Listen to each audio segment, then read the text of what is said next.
forest hums around Violet, the air thick with something ancient and unspoken.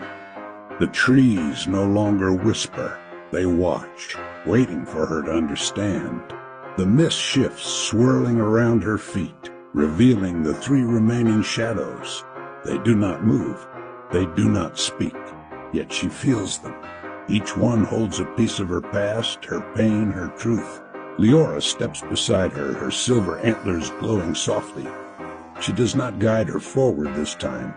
This step, Violet must take alone. She inhales deeply, grounding herself. And then, she faces the first shadow. The smallest shadow is curled inward, her knees drawn to her chest, her small hands gripping her arms tightly. She shakes, fragile, afraid. Violet knows this shadow. She does not have to ask who she is, because she is the child she used to be. The girl who learned too young that love could mean pain.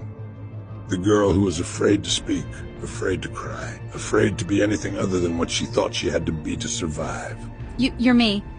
She carries the weight of your childhood, Violet. The fear, the rejection, the wounds you tried to forget. You buried her deep, but she is still here, waiting for you to see her. I see her now. How do I help her? She is trapped in your lower energy centers, the spaces where trauma, fear, and survival live. She cannot free herself. You must release her. Move her pain through you. Let it rise. The child shadow trembles. Then slowly, she lifts her head. Her eyes soften, her small fingers unclench, her breath steadies. For the first time, she looks at Violet without fear. Violet reaches out again. This time, the child takes her hand. And as she does, she fades into light, dissolving into the energy that now flows freely through Violet's heart. She is no longer afraid. She is no longer afraid. And Violet, for the first time, feels lighter. But there are still two more shadows waiting. The next shadow is taller, older.